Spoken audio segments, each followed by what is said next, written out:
नमस्कार दोस्तों, ocean network में आपका स्वागत। आपने कभी सोचा है ठंडे दिमाग से ये कंगना रनौत जब भी किसी मुद्दे पर बोलती है, ये मोदी विरोधियों के नथुने क्यों फूल जाते हैं? उनके लिए ये लाल कपड़े का काम क्यों कर रही है? और साहब, मैं तो ये कहूँगा कि अकेले कंगना रनौत ने इन पूरे विपक्षी दलों, इनके नेताओं और ख़ास तौर से कांग्रेस की लीडरशिप की तो रेल बना रखी है। राहुल गांधी वीडियो जारी कर रहे हैं। हद हो गई मतलब।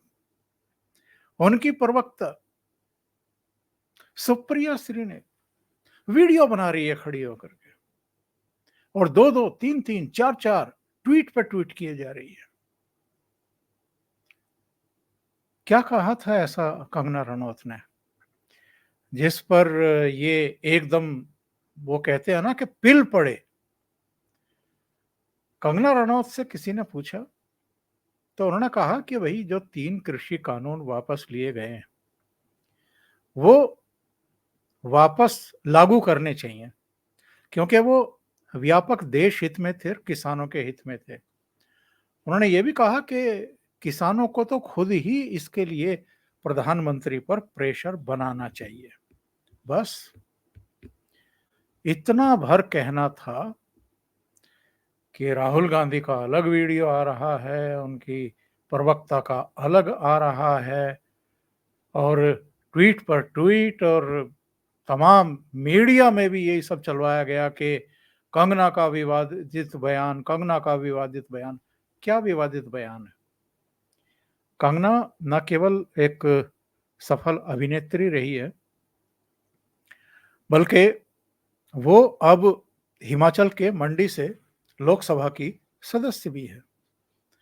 और जैसे हर मुद्दे पर, और कोई मुद्दा नहीं भी है तो उस पर भी, और जो मुद्दे नहीं है उनको भी मुद्दा बना करके पेश करने वाले राहुल गांधी को सारे हक हैं।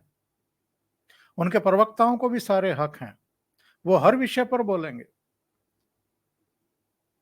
और कंगना रनौत ने कोई पाप किए हुए हैं या सत्तारूढ़ दल के सांसदों ने कोई पाप कर रखे हैं?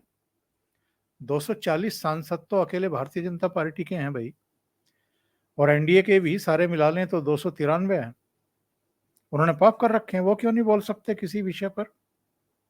लेकिन साहब, भारतीय जनता पार्टी को भी देखिए, जैसे ही कंगना रनौत के इस बयान पर कांग्रेस वालों ने वीडियो जारी किए और ट्वीट करने शुरू किए, मीडिया में ये सब आना शुरू हुआ कि कंगना रनौत ये कह रही हैं कि वापस लिए गए 3 कृषि कानून वापस लिए जाने चाहिए, मतलब वापस लागू करने चाहिए।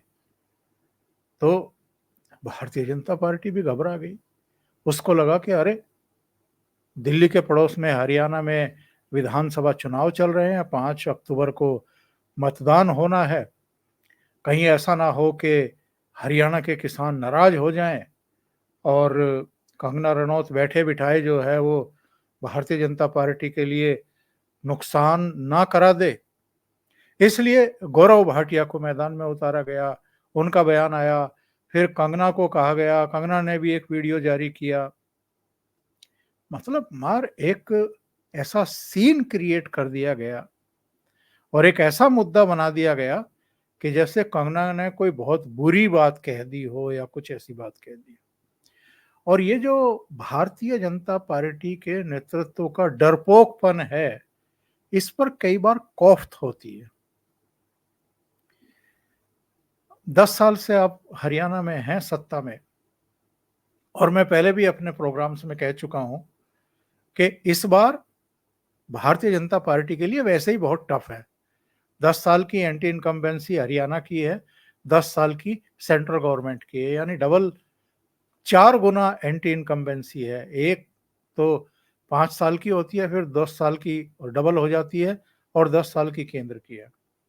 तो ऐसे में अगर भारतीय जनता पार्टी वहां बहुमत हासिल करती है, सरकार बनाती है तीसरी बार, तो ये किसी चमत्कार से कम नहीं होगा। और ये हिस्ट्री क्रिएट करने वाली बात होगी जहां तक हरियाणा का सवाल है। हरियाणा में तो आज तक ऐसा नहीं हुआ, पर केंद्र में भी तो पिछले 60 साल से नहीं हुआ था। यहां भी तो 1962 के बाद अब नरेंद्र मोदी के नेतृत्व में तीसरी बार निरंतरता में भारतीय जनता पार्टी और एनडीए की सरकार बनी है। तो वहां भी बन जाए तो किसी को आश्चर्य नहीं होना चाहिए, क्योंकि मतदाताओं के मन में क्या चल रहा है कुछ कहा नहीं जा सकता। लेकिन साहब, कंगना रनौत को लेकर के ये लोग इतने परेशान क्यों हो जाते हैं? तो मैंने खास तौर से इस पर थोड़ा सा रिसर्च वर्क किया कि विशेषकर कांग्रेस और कांग्रेस में भी राहुल गांधी ये अचानक इतने क्यों बिदक जाते हैं, क्यों परेशान हो जाते हैं? इनको जैसे वो गांव देहात में एक कहावत है ना कि सांड को आप लाल कपड़ा दिखा दो तो वो ऐसा बिदकता है। और वो हमने वो स्टेडियम वगैरह में भी देखा है, साउथ में शायद वो सब खेला जाता है, स्पेन में और कुछ दूसरे देशों में भी खेला जाता है कि दर्शक दीर्घ में बहुत सारे दर्शक होते हैं, सांड छोड़ दिया जाता है मैदान में और उससे खेलने वाले कुछ खिलाड़ी होते हैं जो लाल कपड़ा दिखाते हैं और वो सांड जो है उनके पीछे भागता है। तो कंगना रनौत क्या इन लोगों के लिए एक वो लाल कपड़ा हो गई है कि ये तुरंत बिदक जाते हैं? तो ये क्यों हो रहा है? तो फिर मैंने सर्च करना शुरू किया तो बड़े दिलचस्प जो है वो तथ्य निकल करके सामने आए। एक तो कंगना रनौत की अभी इंदिरा गांधी के और इमरजेंसी के ऊपर जो फिल्म है, इमरजेंसी ही नाम है फिल्म का, वो बड़ी कंट्रोवर्शियल रही है। सेंसर बोर्ड ने उसमें कुछ कट-वट लगाए हैं। उसको अभी रोक करके रखा हुआ है। मुझे लगता है कि अब तो वो रुकी ही रहेगी जब तक कि ये हरियाणा और जम्मू कश्मीर में मतदान नहीं हो लेंगे और मतगणना नहीं हो लेगी। क्योंकि भारतीय जनता पार्टी को अगेन उससे भी एक खतरा लग रहा है कि उसमें जिस तरीके से ऑपरेशन ब्लू स्टार को फिल्माया गया है या इंदिरा गांधी की हत्या को फिल्माया गया है, सिखों के नरसंहार को दिखाया गया है, कहीं इसका भी कोई नुकसान ना हो जाए। कंगना की फिल्म से भी भारतीय जनता पार्टी को लगता है कि नुकसान हो जाएगा, तो वो फिल्म को जो है रोके रखा गया है।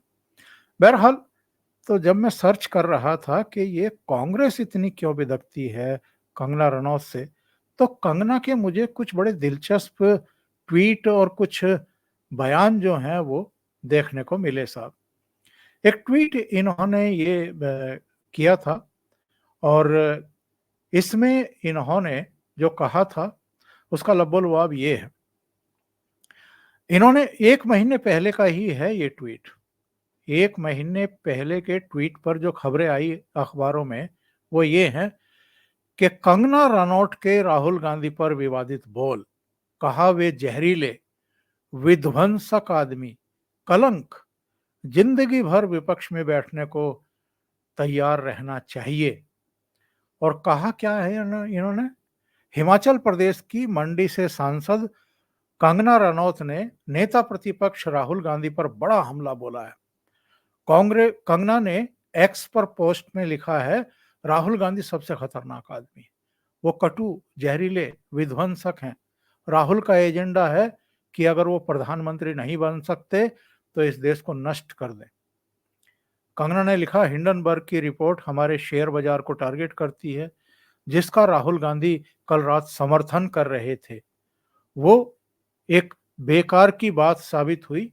वो इस देश की सुरक्षा और अर्थव्यवस्था को अस्थिर करने के लिए हर संभव कोशिश कर रहे हैं। कंगना ने तंज कसते हुए कहा, राहुल गांधी आप जीवन भर विपक्ष में बैठने के लिए तैयार हो जाइए। इस देश की जनता आपको कभी नेता नहीं बनाएगी, आप एक कलंक हैं। और इसका एक और अंश है जिसमें यह कहा गया इस खबर में कि इससे पहले कंगना ने राहुल गांधी का ड्रग टेस्ट करवाने की बात भी कही थी। कंगना ने कह दिया था कि राहुल गांधी संसद में जिस तरह की बदहवास बातें करते हैं, उसे देखते हुए उनका ड्रग टेस्ट होना चाहिए, या तो वो शराब के नशे या फिर ड्रग्स के नशे में संसद पहुंचते हैं। और कंगना ने कहा था कि देखिए, देश में लोकतंत्र है, यहाँ लोकतांत्रिक तरीके से प्रधानमंत्री चुना जाता है। जिन्होंने प्रधानमंत्री को चुना है, क्या वे लोग डेमोक्रेसी की रिस्पेक्ट नहीं करते? क्या कोई उम्र, वर्ग या जाति देखकर प्रधानमंत्री चुना जाता है? कल को बोलेंगे कि स्किन कलर देख कर के प्रधानमंत्री का चुनाव होगा। इस तरह की ओछी बात कर वो यानी राहुल हमेशा संविधान को ठेस पहुंचाते हैं। उन्हें संविधान और लोकतंत्र की रिस्पेक्ट करनी चाहिए। ये तो अभी 1 महीने पहले का है, जब पार्लियामेंट में वो सब चल रहा था और हिंडनबर्ग की रिपोर्ट आई थी, तब कंगना ने ये बयान दिया था। इसको लेकर के भी उस समय अच्छा खासा बवाल हुआ था। कांग्रेस ने भी, कुछ विपक्षी दलों ने भी इस तरह के बयान दिए थे। जब लोकसभा के चुनाव हो रहे थे, आपको याद होगा, मंडी में चुनाव लड़ते हुए कंगना रनौत ने बड़ा पप्पू और छोटा पप्पू का एक बयान दिया था। ये क्या बयान था? ये वो बयान है, कांग्रेस ने कंगना रनौत के बड़ा पप्पू छोटा पप्पू वाले बयान पर पलटवार किया। तो ये बड़ा पप्पू और छोटा पप्पू क्या है? उन्होंने एक्चुअल में जो विक्रमादित्य सिंह हैं, वीरभद्र सिंह के बेटे, जो उनके खिलाफ चुनाव लड़ रहे थे मंडी से, उनको छोटा पप्पू कहा था। और बड़ा पप्पू कौन है ये तो मुझे बताने की जरूरत नहीं है। उसके बारे में तो पूरा जो भारतीय जनता पार्टी का इकोसिस्टम है पूरा वो, और सोशल मीडिया पर भी आप जाएंगे तो आपको पप्पू किनको कहा जाता है ये आप अच्छे तरीके से जान और समझ लेंगे। अब ये जो बयान इनका ताजा आया है, इस पर जिस तरीके से कांग्रेस ने रिएक्ट किया और राहुल गांधी ने एक बार फिर वो वीडियो जारी करके जिस तरीके से प्रधानमंत्री नरेंद्र मोदी पर एक और अभद्र टिप्पणी की, एक ऐसे शब्द का इस्तेमाल किया, इसमें लास्ट में आप सुनेंगे जो प्रधानमंत्री के लिए इन्होंने एक शब्द का यूज किया है, और ये फिर से इनकी कुंठा जाहिर करता है। बयान चलिए दिया है कंगना रनौत ने। आप कंगना तक सीमित रह जाइए, क्योंकि आपको उन्होंने कुछ कहा कि भाई इनका ड्रग्स का टेस्ट हो, शराब का टेस्ट हो या पप्पू का, या जो भी कहा, तो आप उनसे अदावत रखिए। लेकिन जो ग्रंथी है और जो ये दावा करने लगे हैं तो सार्वजनिक रूप से कि मोदी जी की जो छवि थी अब उसको हमने फाड़ दिया, तो ये फिर से उसी तरह की एक कोशिश इस वीडियो के जरिए है। सुनते हैं जरा इन्होंने कहा क्या है। बीजेपी के जो लोग होते हैं ये आइडियाज को टेस्ट करते रहते हैं। ये किसी से कहते हैं कि आप ये आइडिया पब्लिक में रखिए और फिर रिएक्शन देखते हैं।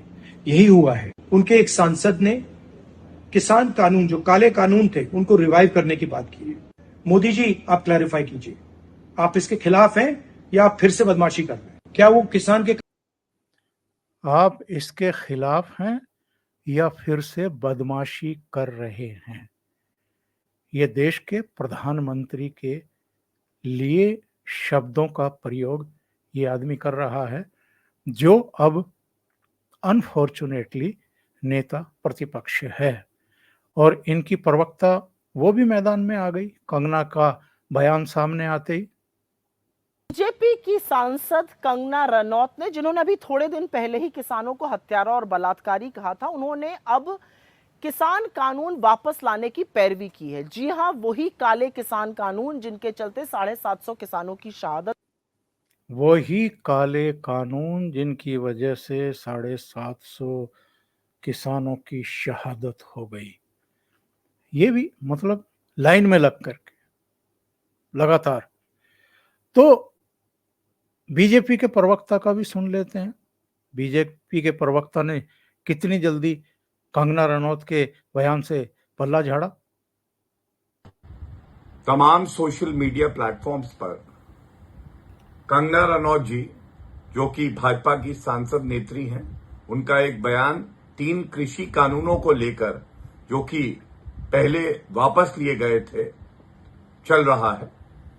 मैं बिल्कुल स्पष्टता से कहना चाहता हूं, ये बयान कंगना रनौत जी का व्यक्तिगत बयान है एवं भारतीय जनता पार्टी की तरफ से ना कंगना रनौत जी ऐसा कोई बयान देने के लिए अधिकृत हैं और ना ही उनका बयान जो पार्टी की सोच है 3 कृषि कानूनों को लेकर उसको दर्शाता है।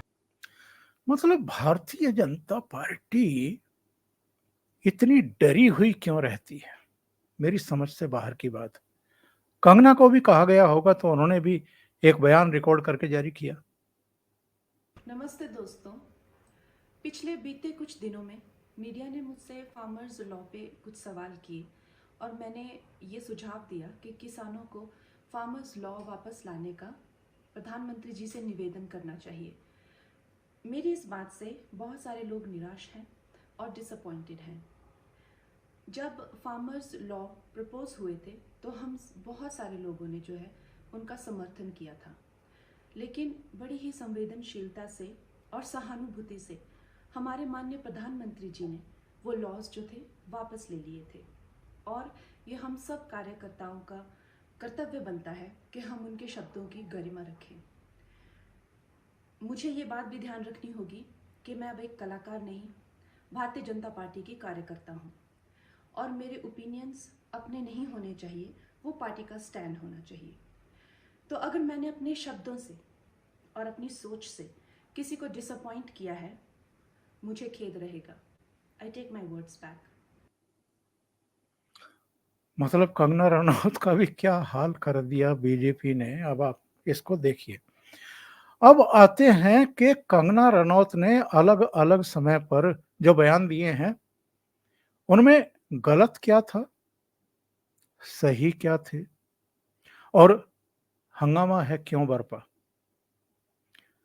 मेरिट पे बात करें तो जरा ज्यादा ठीक रहता है ना। जब किसान आंदोलन चल रहा था और जब ये कानून वापस लिया गया उसकी भी चर्चा करेंगे, लेकिन अभी जो उन्होंने कहा कि साहब ये कृषि कानून वापस लाने चाहिए और किसानों को ही इसके लिए दबाव बनाना चाहिए, तो वो मेंबर ऑफ पार्लियामेंट भी हैं, वो इस देश के नागरिक भी हैं, उनको ये बयान देने का हक है।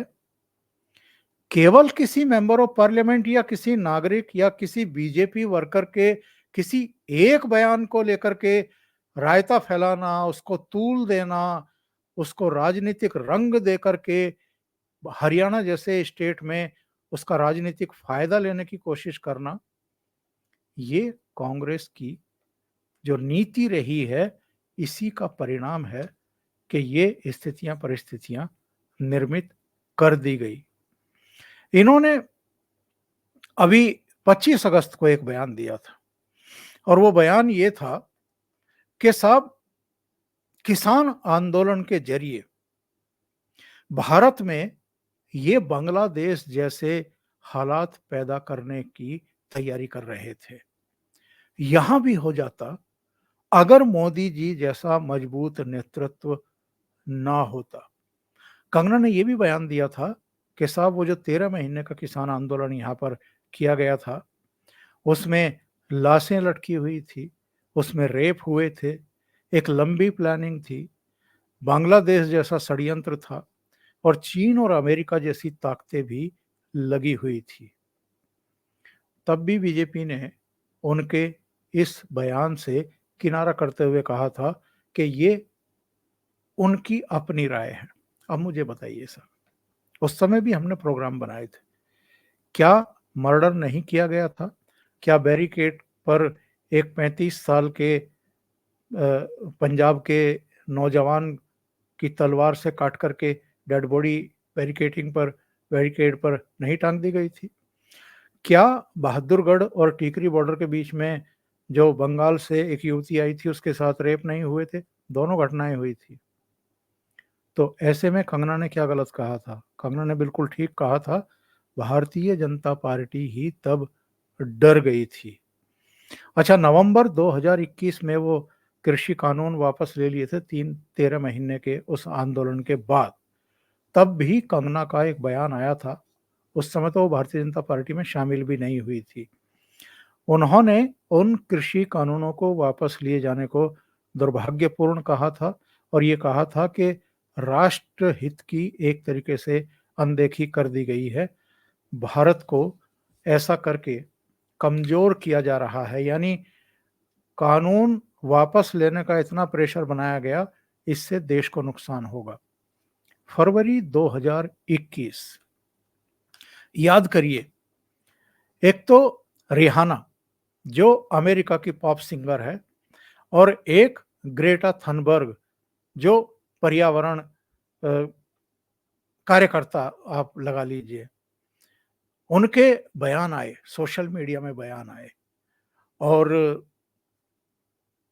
कंगना रनौत ने उस पर बहुत तीखा रिएक्शन दिया था और ये कहा था कि साहब ये भारत को बदनाम करने की साजिश रची जा रही है अंतर्राष्ट्रीय स्तर पर। रिहाना को मूर्ख बताते हुए कंगना ने यह भी कहा था कि किसान आंदोलन के पीछे आतंक को बढ़ावा देने वालों का भी हाथ है। आतंक को बढ़ावा देने वाले कौन लोग हैं? जो कनाडा में बैठे हैं, जो खालिस्तान समर्थक हैं, जो मूवमेंट चलाते रहे हैं, जो वहाँ रायशुमारी करते रहे हैं। कंगना ने उस समय भी कोई बड़ी मतलब गलत बात नहीं कही थी, लेकिन कहने की उसकी हिम्मत है जो उसने ये बात कह दी। और ये 2 फरवरी की बात है 2021 की, जब रिहाना ने CNN की एक स्टोरी को टैग करते हुए कहा था कि साहब कोई इस दिल्ली के आंदोलन पर गौर क्यों नहीं कर रहा है, चर्चा क्यों नहीं कर रहा है, और हैशटैग फार्मर्स प्रोटेस्ट करके उन्होंने कुछ किया था। इन्होंने नवंबर 2021 में ही ये कहा था कंगना ने कि कुछ खालिस्तानी तत्व देश को कमजोर करने की साजिश रच रहे हैं। इंस्टाग्राम पर इन्होंने कहा था कि खालिस्तानी मोदी सरकार को परेशान कर रहे हैं। लेकिन हमें एक महिला को नहीं भूलना चाहिए, एकमात्र महिला प्रधानमंत्री ने इन्हें अपनी जूतियों के नीचे कुचल दिया था। चाहे उन्होंने इस देश को कितनी तकलीफ दी हो, यानी इमरजेंसी में उन्होंने अपनी जान की कीमत पर इन्हें मच्छरों की तरह कुचल दिया, लेकिन देश के टुकड़े नहीं होने दिए। देखिए, सधे हुए शब्दों में भी ये बात कही जा सकती थी, मच्छरों की तरह कुचल दिया या जूतियों के नीचे कुचल दिया। इस तरह के शब्दों का प्रयोग अगर कंगना नहीं करती तो इस पर इतने जबरदस्त रिएक्शंस नहीं होते। जो कट्टरपंथी सिख हैं या जो खालिस्तानी हैं या जो उनके समर्थक हैं, उन्होंने तो उस समय रिएक्शन दिया ही और बहुत तीखा दिया और जगह जगह इनके खिलाफ FIR वगैरह लॉन्च करा दी गई। लेकिन जो सामान्य सिख हैं उनको भी लैंग्वेज पर प्रॉब्लम थी और कंगना रनौत के जैसे वो सब पीछे पड़ गए। हाँ, दिसंबर 2020 में इन्होंने एक ट्वीट किया था, इंस्टाग्राम पे किया था, ट्विटर तो हैंडल इनका वो उस समय बैन था। इन्होंने पंजाब की एक महिला को वो शाहीन बाग की दादी समझ लिया, जो बाद में पता लगा था कि 100 रुपए लेकर के धरने प्रदर्शन में शामिल होती थी। तो वो एक मिसअंडरस्टैंडिंग थी। वो बाद में पंजाब की कोई महेंद्र कौर निकली जिनका फोटो इन्होंने इंस्टाग्राम पे डाल दिया था या ट्विटर पे डाल दिया था और ये कहा था कि महिलाएं जो हैं वो 100 रुपए में प्रदर्शन के लिए उपलब्ध हैं। इस तरह की बातें इन्होंने लिख दी थी। उसको लेकर के पंजाबी सिंगर भी, कलाकार भी और तमाम मार दूसरे लोग, वो कनाडा वाले भी और यहाँ वाले भी, सब इनके पीछे पड़ गए थे।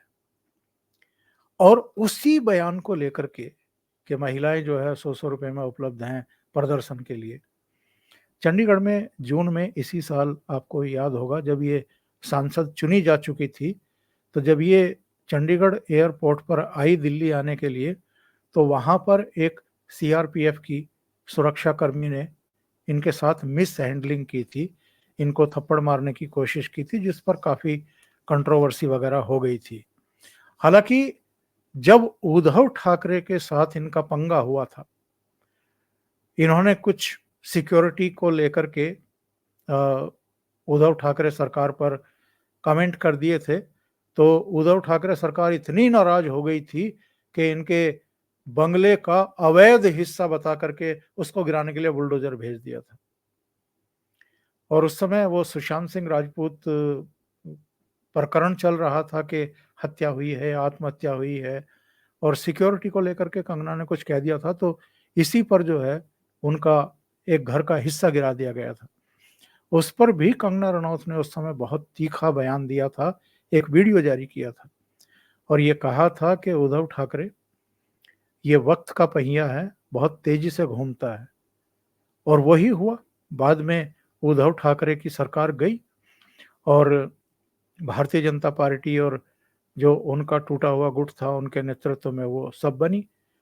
ये कंगना रनौत एक्चुअल में वो कहते हैं ना कि बेखौफ और आगे पीछे सोचने की जो एक क्वालिटी विकसित कर ली है ना हम लोगों ने, कि इससे किसी को बुरा लग जाएगा, इससे किसका नुकसान हो जाएगा, वो सब कंगना रनौत नहीं सोचती है।